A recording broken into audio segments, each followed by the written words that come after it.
میں جو اصل بیان لے کے چلا تھا، ہاں یہ میں بتا رہا تھا کہ آج کل جو موٹیویشنل اسپیکر کچھ صحیح بھی ہوتے ہیں ان میں، لیکن میجورٹی عجیب عجیب باتیں، بعض باتیں ٹھیک ہوتی ہیں لیکن جب آپ وہ کریں گے تو اس کا سوسائٹی پہ اثر بہت غلط پڑے گا، بہت غلط اثر پڑے گا سوسائٹی پہ.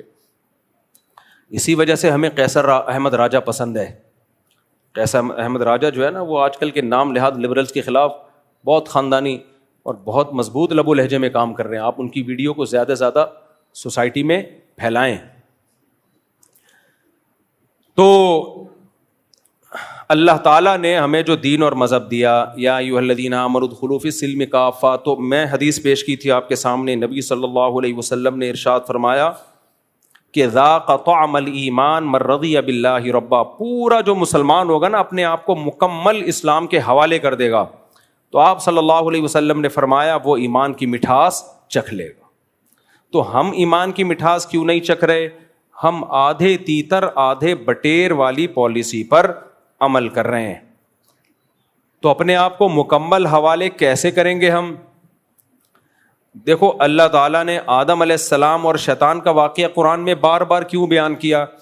جب اللہ تعالیٰ کی طرف سے شیطان کو آرڈر آیا تو شیطان نے ماننے سے انکار کر دیا. اس کی لاجک پوچھی تو جو اہل ایمان لوگ ہیں ان کو جب اللہ کی طرف سے کوئی حکم دیا جاتا ہے وہ بس اللہ کے آرڈر پہ لبیک کہتے ہیں، اس کی حکمت اور علت جاننے کی کوشش نہیں کرتے. اس کی حکمت اور علت جاننے کی کوشش نہیں کرتے. اس میں اتنا سکون ہے، اس لیے مسلمان کے پاس ایک ٹریک ہے، سیدھا راستہ ہے جس پہ وہ چلتا چلا جائے. غیر مسلم کے پاس سرے سے راستہ ہی نہیں ہے. وہ اس مادی ترقی کو ہی سب کچھ سمجھنے لگا ہے،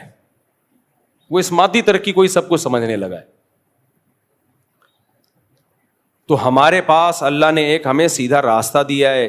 اس راستے میں اللہ نے ہمیں 5 نمازیں فرض کی ہیں، اس راستے میں اللہ نے ہمیں رمضان کے روزے دیے ہیں، اس راستے میں اللہ نے اپنا ریلیشن بھی بتایا اور مخلوق کا ریلیشن بھی بتایا. مخلوق کے ریلیشن میں اس اللہ نے ہمیں ماں باپ کا حق دیا، بیوی بچوں کا حق بتایا. تو مسلمان ان سارے ریلیشن کو پورا کرتا ہے. انہی ریلیشن میں، انہی احکامات میں ایک بہت اہم ترین حکم ہے صبر. یہ صبر بھی آج کل مارکیٹ سے شارٹ ہوتا جا رہا ہے. تو ایجوکیشن کا ریشو تو بڑھ رہا ہے لیکن خودکشیاں اسی حساب سے بڑھتی چلی جا رہی ہیں. اس سے پتہ چلتا ہے بھائی انسان کی کامیابی کے لیے تعلیم سے زیادہ ضروری مذہب ہے. تعلیم سے زیادہ ضروری کیا ہے؟ مذہب. دیکھو اگر ہمیں کوئی غم پہنچتا ہے، اللہ ہم سب کو غموں سے محفوظ رکھے، یا تو وہ غم ہماری حماقت سے ہوگا یا کسی قدرتی حادثے کا نتیجہ ہوگا. دونوں میں سے ایک ہی بات ہو سکتی ہے نا. اگر قدرتی حادثہ ہے بھئی اللہ کی طرف سے، اللہ نے کیا فرمایا؟ صبر کرنا ہے. نیک لوگ صبر کرتے ہیں. ہمارے حضرت مفتی رشید احمد صاحب رحمہ اللہ تعالی فرمایا کرتے تھے کہ دینداری کو ناپنے کا طریقہ ہو نا، کسی کی دینداری ناپنی ہے کہ کتنا دیندار ہے. جیسے بخار کبھی کسی کو ہوتا ہے تو ماتھے پہ ہاتھ رکھ کے بعض دفعہ پتہ نہیں چلتا، ویسے ہی ماتھا بعض دفعہ دھوپ سے گرم ہو رہا ہوتا ہے. ایکسپرٹ تو بتا سکتا ہے لیکن عام آدمی دھوکہ کھا سکتا ہے. تو فرماتے تھے کہ بخار چیک کرنے کے لیے تھرمامیٹر لگاؤ گے پتہ چل جائے گا بھئی یہ دھوپ سے ماتھا گرم تھا یا واقعی سچی مچی میں اس کو بخار تھا. تو ہمارے حضرت مفتی رشید احمد صاحب رحمہ اللہ تعالیٰ بڑے اللہ والے بزرگ تھے، اللہ ان کی مغفرت کرے، ان کے درجات کو بلند کرے. وہ فرماتے تھے کسی کو ناپنے کے لیے کہ یہ سچی مچی کا دیندار ہے یا صرف دینداروں والا گیٹ اپ اختیار کیا ہوا اس نے، یہ ناپنے کے لیے کہ غم میں اس کی کیا کنڈیشن ہوتی ہے، پریشانی میں کیا حالت ہوتی ہے اس کی. میں اس میں ایک اور جملہ ایڈ کر لیتا ہوں، خوشی میں کیا کیفیت ہوتی ہے. جو بے دین لوگ ہیں خوشی میں اترانے لگتے ہیں، اپنی اوقات بھول جاتے ہیں. اچھا ایک اور بات یہاں پہ، بعض دفعہ آدمی کو کوئی خوشی ملتی ہے، اپنی اوقات بھولتا نہیں ہے، لیکن دوسرا اس کے بارے میں بدگمان بلا وجہ ہو رہا ہوتا ہے کہ یہ اپنی اوقات بھول گیا. تو یہ جو دوسرا ہے نا، یہ بہت پس ذہنیت کا ہوتا ہے. علماء کے پاس پیسہ آتا ہے نا, ان کی دل کی کیفیت تبدیل نہیں ہوتی. جب پیسہ نہیں تھا تو بھی ٹھیک ہے, آ گیا تو بھی ٹھیک, لیکن بلا وجہ بعض لوگوں کو جیلس ہو رہے ہوتے ہیں. ابے ان کے پاس پیسہ آ گیا تو یہ بگڑ گئے ہیں, ابے ان کے پاس پیسہ آ گیا تو یہ پاگل ہو گئے ہیں. حالانکہ نہیں ہوئے ہوتے پاگل, وہ ان کو لگ رہا ہوتا ہے, کیونکہ ان کا اپنے بارے میں خیال ہوتا ہے کہ ایسا کیسے ہو سکتا ہے کہ پیسہ آنے سے پہلے بھی دل کی وہی حالت ہو, پیسہ آنے کے بعد بھی. تو ان کی مینٹل لیول سے اوپر کی چیز ہوتی ہے, یہ ان کو سمجھ میں نہیں آ رہا ہوتا. آج ایک نے کمنٹس میرے خلاف لکھے ہوئے تھے, اب یہ پہلے بڑے غریب ہوتے تھے, لوگوں سے پیسے مانگ مانگ کے تو کھانا آتا تھا ان کے یہاں. کسی نے لکھا آپ ان کو پرسنلی جانتے ہیں؟ اس نے کہا ہاں جانتا ہوں. میں نے کہا پھینک رہا ہے, لمبی لمبی پھینکنے دو. اللہ کا شکر ہے ہم نے زندگی میں کبھی کسی کے سامنے ہاتھ نہیں پھیلائے. اور میں لوگوں سے کہتا ہوں جب میں مشہور نہیں تھا نا زیادہ خوش تھا. سمجھ رہے ہو, جن لوگ یہ بیٹھے ہوئے نا 2006 میں مشہور تھا نہیں تھا. یہ پرانے لوگوں سے پوچھو جن کے زمانے کی ٹرینیں بندوق, استغفر اللہ, یعنی جو ماشاء اللہ رفیع بھائی ہمارے جوان ہیں, آپ سے بے تکلف ہے اس لیے. تو 2006 میں جب ہم یہاں آئے کیا حالت تھی ہماری, اس وقت بھی پھدکتے پھرتے تھے کہ نہیں پھرتے تھے؟ کبھی آپ نے چین سے بیٹھا ہوا دیکھا؟ ہاں وقتی طور پر کبھی کسی بات پہ غصہ آ جاوا ہو, وہ تو ہر آدمی کو آتا ہے, اس وقت ٹینشن میں ہوتا ہے. نارملی تو ٹھیک خوشی تھے نا الحمدللہ. تو ہر آدمی کو مولویوں سے کچھ ذاتی بغض ہے لوگوں کو. بھائی مولوی کو تمہاری زندگی سے کچھ لینا دینا نہیں ہے, اللہ کا پیغام تم تک پہنچا رہا ہے, کوئی ڈنڈا لے کے مسلط تھوڑی کر رہا ہے. تمہیں سمجھ میں آ جائے مان لو, نہیں سمجھ میں آئے مت مانو. لوگ کہتے ہیں یار یہ حلال یہ حرام, تو یہ پھر یہ لوگ ہماری ذاتی زندگی میں دخل اندازی کرتے ہیں. بھائی ذاتی زندگی میں نہیں کرتے, ہم جنرلی اصول بتاتے ہیں, تو لوگوں کو پھر چڑ ہوتی ہے, پھر مولاناؤں کے خلاف ہوتے ہیں. یہ خوب سمجھ لو, جس طرح سے میں نے فیملی پلاننگ والوں کی دھجیاں اڑائی ہیں نا اور خاندانی نظام کو پروموٹ کرنے کی کوشش کی ہے, اللہ سے پناہ مانگتا ہوں میں, لیکن یہ NGOز میرے پیچھے ضرور پڑی ہوئی ہوں گی. ان کا بس چلے کوئی نہ کوئی اسکینڈل بنا کے, اللہ بچائے, یہ لوگ ڈالنے کی کوشش کریں گے, کیونکہ یہ نیچ حرکتوں پہ اترتے ہیں. ان کے پاس جب نظریاتی طور پہ جواب نہیں ہوتا نا تو شخصیات پہ کیچڑ اچھالتے ہیں یہ. تو میں تو اس کے لیے ذہنی طور پہ تیار رہتا ہوں کہ کچھ بھی کر سکتے ہیں, اللہ بچا, اللہ سے پس پناہ مانگتا ہوں میں. امریکہ میں ایک مولانا صاحب تھے, 15 سال پہلے بیوی کو ڈیورس دی تھی انہوں نے, میاں بیوی میں علیحدگی ہو گئی. 15 سال کے بعد ان کی بیگم نے کہیں کیس کیا, 15 سال پرانا. اب جو NGOز تھی نا جو مولویوں سے چڑتی ہیں, انہوں نے 15 سال پرانے کیس کو اٹھا کے ایسا چلایا ہے کہ یہ آدمی بیوی پہ ظلم کرتا تھا, یہ کرتا تھا, وہ کرتا تھا, اتنا ذلیل کیا بیچارے کو. اور یہ نہیں بتا رہی کہ بیوی کے ساتھ جس سے ڈیورس ہو گئی. تو یہ پروپیگنڈے کے ماسٹر ہوتے ہیں یہ لوگ, کچھ بھی کر سکتے ہیں. اور ان کا تیروں کا رخ سب سے زیادہ مولویوں کی طرف ہے, اور عام مولویوں کی طرف نہیں. جو نماز کی ترغیب دے گا اس کی طرف نہیں, زکوٰۃ کی ترغیب دینے والے کی سے ان کی کوئی دشمنی نہیں ہے, حج کی ترغیب دینے والے سے ان کی کوئی دشمنی نہیں ہے. ان کی دشمنی بندے سے ہے اور میرے جیسے مولویوں سے ہے, جو عورت کو کہہ رہے ہیں کہ شوہر کی سربراہی مانو, جو عورت کو کہہ رہے ہیں نسل بڑھانا تمہاری فطری اور مذہبی ذمہ داری ہے, گھر سنبھالنا تمہاری ذمہ داری ہے, عورت کے پاس ڈیورس کا حق نہیں ہے. یہ جو مولوی اس طرح کی باتیں کر رہے ہیں نا, ان کی کیونکہ کروڑوں اربوں روپے خرچ کر رہے ہیں خاندانی نظام کو توڑنے پر, تو جو مولوی خاندانی نظام کو جوڑنے کی بات کرے گا آپ کیا سمجھتے ہو اس کو یہ چھوڑ دیں گے ایسے ہی؟ یہ تو اب تک اللہ نے بچایا ہوا ہے مجھے. کوئی ویک پوائنٹ ان کے ہاتھ میں آیا, انہوں نے رائی کا پہاڑ بنا کے پیش کرنا ہے, رائی کا پہاڑ بنا کے. سمجھ رہے ہو کہ نہیں سمجھ رہے؟ آپ نماز روزے کی ترغیب دیتے رہو, دینی چاہیے, علماء دیتے ہیں الحمدللہ, لیکن NGOز کو اس سے کوئی دشمنی بولو نہیں ہوگی, کوئی دشمنی نہیں ہے, کیونکہ ان کی توپوں کا جو رخ ہے نا وہ سارا رخ ہے ہمارے فیملی سسٹم کو ڈسٹرائے کر دو, تباہ کر دو. اور وہ کیسے ہوگا؟ عورت کو مرد کے مقابلے میں لا کے کھڑا کر دو بس. آزادی کی بات کرو, وہ بھی آزاد, فلاں بھی آزاد, بہو ساس سسر کی خدمت سے آزاد. اب دیکھو آج ایک اسکینڈل آیا ہے کہ ایک سسرال نے بہو پہ ظلم کیا, اس کو مار دیا, پتہ نہیں کیا کیا. تو اس پہ خاتون نے ری ایکشن ریکارڈ کروایا ہے, برقعے میں نقاب میں آ کے کہہ رہی ہیں جب ہماری سوسائٹی میں یہ سکھایا جائے گا کہ بہویں ساس سسر کی خدمت کریں اور ان پر لازم ہے تو یہی حشر ہوگا.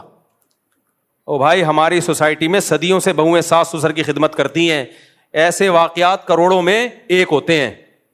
اس ایک واقعے کی بیس پہ آپ نے کہہ دیا کہ بہو ساس سسر کی خدمت ہی نہ کرے. جب گھروں میں رہتے ہیں تو چھوٹوں پر بڑوں کی خدمت لازم ہے یا نہیں ہے؟ یہی تو ہماری سوسائٹی کی خوبصورتی ہے. آپ کی ماں کہہ رہی ہے بہو کو پانی لے کر آؤ, وہ نہیں لے کر آئے پانی, کیسے برداشت کر لو گے آپ؟ ہاں جہاں ظلم ہو رہا ہے, حد سے زیادہ کام لیا جا رہا ہے, وہ غلط ہے, اس کو تو سب 100 دفعہ غلط کہا جاتا ہے. ایک واقعہ ہوگا اس کو رائی کا پہاڑ بنا کے, بھائی ایسے واقعات بھی تو ہوتے ہیں نا کہ شوہر نے بیوی کے چہرے پہ تیزاب ڈال دیا, ہوتے ہیں کہ نہیں ہوتے؟ یہ ظلم ہوتا ہے. اب آپ کو اس سے پتا چلتا ہے کہ شوہر ہونا ہی نہیں چاہیے. بھائی صحیح نہیں پتا چلتا. آپ کا شوہر نہیں ہوگا تو آپ یہ نہیں سب کو شوہر لیس بنانے کی کوشش مت کرو. مرد عورتوں پہ ظلم کرتے ہیں, نہیں کرتے بھائی, 99% محبت کرتے ہیں, اور 99% عورتیں بھی اپنے ہسبینڈ سے محبت کرتی ہیں. 1% کی وجہ سے سب کو برباد مت کرو.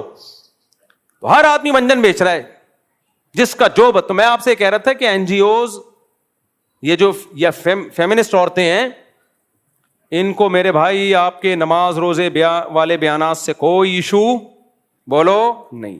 کروڑوں اربوں روپے خرچ ہو رہے ہیں میرے بھائی, کروڑوں اربوں روپے خرچ ہو رہے ہیں نسل روکنے پر, اور ان زیادہ تر یہ کے پی کے میں خرچ ہو رہے ہیں. تبھی کے پی کے میں تو میرا بیان ہی یہی ہوتا ہے, بیان ہی یہی ہوتا ہے. تو یہ میرے بہت بڑے دشمن ہیں, یہ کچھ بھی نکالیں گے, کچھ بھی نکالیں گے, یہ لطیفے بھی بنائیں گے, یہ ان کو کچھ مل نہیں رہا ابھی. اللہ نہ کرے میرا ذرا سا گھر میں اختلاف ہو جائے اور میڈیا پہ آ گیا تو پھر دیکھو یہ کیسے اچھالتے ہیں. ہر آدمی کا ہوتا ہے, ابھی تک ہے نہیں لیکن ہو سکتا ہے, اللہ بچائے, علیحدگی بھی ہو سکتی ہے, کوئی چانس نہیں ہے انشاءاللہ علیحدگی کا. ایک مثال دے رہا ہوں, فوراً انہوں نے میڈیا کی زینت بنانا ہے, فوراً میڈیا کی زینت بنانا ہے, تو یہ توپیں لے کے کھڑے ہوئے میرے خلاف, کچھ ملے. تو ہم تو ایک بات کے قائل ہیں, ذاق طعم الایمان, ایمان کا ذائقہ وہ چکھے گا جو اللہ کو اللہ اور رسول کو رسول مان لے. ہم عورت سے کہتے ہیں پردہ کرو, کیوں؟ کس کا حکم ہے؟ اللہ کا. بس اللہ کے حکم کے آگے ختم. اب کوئی کتنی مرضی دلیلیں دے, ایکچولی کر کے ہٹا ہے. اللہ نے عورت کو حکم دیا گھر سے باہر نکلے حجاب لے, ختم. دیا کہ نہیں دیا حکم؟ اللہ نے عورت کو حکم دیا دیور سے بھی, اب آپ لوگ کو تکلیف شروع, دیور سے کیا کرے؟ پردہ کرے, ختم. اب ساس کہہ رہی ہے کہ نہیں ایکچولی ہمارے گھر کا ماحول خراب ہو رہا ہے, وہ منہ ادھر کر کے بیٹھی ہوئی ہے. بھائی جو بھی ہو رہا ہے آپ کے گھر کا ماحول, اللہ کا حکم ہے. بھابھی دیور سے منہ سے یعنی بول کیوں نہیں رہے, کیا کرے گی؟ پردہ کرے گی. آپ کو سالی سے فری ہونے کی اجازت نہیں ہے. میں پنجاب میں تھا تو ایک صاحب نے کہا کہ وہ مولوی صاحب جو ہے وہ ایک صاحب ہیں, اپنی سالی کو لے کے آ رہے ہیں سفر میں. سالی, میں نے کہا سوالی وہ مولوی صاحب ہو کے سالی کو لے کے آ رہے ہیں, تو جائز نہیں ہے. کہہ رہے نہیں ہے ایکچولی کو مولوی صاحب بھی شریف آدمی, ان کے سالی بھی. میں نے کہا بھائی شریف کی کیا بات ہے, آپ غیر محرم کے ساتھ سفر کر ہی نہیں سکتے, ختم. تو یہ تو لبرل لوگوں کی باتیں, آنکھیں صاف ستھری ہیں اور ہمارے دل صاف ہیں اور ہم گندی سوچ کے, تمہاری باتیں. ہمیں جب اللہ رسول نے کہہ دیا یہ محرم یہ نامحرم, ہمارے لیے سوچنے کا آپشن بولو. انگریزوں نے نا یہ لبرل ہوتے ہوتے پتہ ہے کہاں چلے گئے, اتنا آگے چلے گئے ہیں کہ بیگم صاحبہ جمشید سے سلام دعا ہے, اچھی ٹائٹ قسم کی سلام دعا ہے, وہ اس کو بھی کچھ نہیں کہہ سکتا. انگریزوں کا جمشید کی بات کر رہا ہوں بھائی, یہاں والے جمشید کی نہیں. جمشید ایک کیریکٹر ہے, تو ان کے ہاں یہ کہ میری سوچ ٹھیک نہیں ہے, میری سوچ اچھی ہے. بھائی سوچ ووچ کی ایسی کی تیسی. محرم نامحرم کی تقسیم کس نے کی ہے بولو؟ اللہ نے. لوگ آتے ہیں میرے پاس, ابا مجھ سے تمیز سے بات نہیں کرتے, ابا یہ کرتے ہیں, ابا وہ کرتے ہیں, میں کیا کروں؟ بھائی حسن سلوک کے علاوہ تمہارے پاس کوئی آپشن نہیں ہے. بھائی یہ کیا, بھائی یہ کہ چھوڑ دے. بھائی ہم ابا کی اطاعت کیوں کرتے ہیں؟ کس کا حکم ہے؟ اللہ کا. ابھی ایک نیا مسئلہ بھی مارکیٹ میں آیا ہے کہ اسلام میں والدین کی اطاعت کا حکم نہیں ہے, حسن سلوک کا حکم ہے. یہ نہیں لائے ہو بھائی مارکیٹ میں, بس کر دو یار, لوگ پہلے ہی پاگل ہو گئے ہیں. ابھی دیکھو ایک ڈاکٹر صاحب نے کہا چاولوں میں دہی ڈال کے نہیں کھاؤ, ان کا کلپ بہت چل رہا ہے, لوگ باولے ہو گئے, میں بھی حیران گیا یار دہی سے آج سے تو. پھر دوسرے ڈاکٹر نے رد کیا کہ کھاؤ, تو اب کیا کریں, کھائیں کہ نہیں کھائیں, ڈاکٹروں کے پھڈے. تو کسی نے بتایا وہ جنہوں نے کہا دہی ڈال کے نہیں کھاؤ وہ ڈاکٹر نہیں ہے, واللہ عالم, یا ان کا ٹاپک ہے. آپ, میں تو کھا رہا ہوں بھائی, ہم تو دہی ڈال کے, ہو سکتا ہے کچھ لوگوں کو نقصان ہوتا ہو, واللہ عالم. خیر, تو قوم پہلے ہی دین پہ نہیں آ رہی ہے, اوٹ پٹانگ چیزیں سوسائٹی میں, لوگ کہاں ماں باپ کی اطاعت کر رہے ہیں, آپ ان کو اور زیادہ باغی بنا رہے ہو, اور باغی بنا رہے ہو آپ ان کو. لوگ تو چھوڑ رہے ہیں اس زمانے میں والدین کی اطاعت. تو میرے بھائی, میرے اور آپ کے پاس اللہ نے آپشن ختم کر دیا. جب اللہ نے کہہ دیا یہ کرو, تو اب ہمارے پاس کیوں کا آپشن بولو ہے ہی نہیں. ختم. سکون کی زندگی ہے یا نہیں ہے؟ دیکھو میں ایک مثال دے کے بس بیان ختم کرتا ہوں. ہمارے بڑے استاذ تھے, ان کو وہ کسی بات کا آرڈر کرتے تھے تو چھوٹے استاذ فوراً پورا کر لیتے تھے. ہم نے کہا آپ یہ کیوں کر رہے ہیں؟ انہوں نے کہا میں یہ دیکھتا ہی نہیں آرڈر صحیح ہے غلط ہے, بس ناجائز نہ ہو, بڑے کا ہے کر لو. تو ہمیں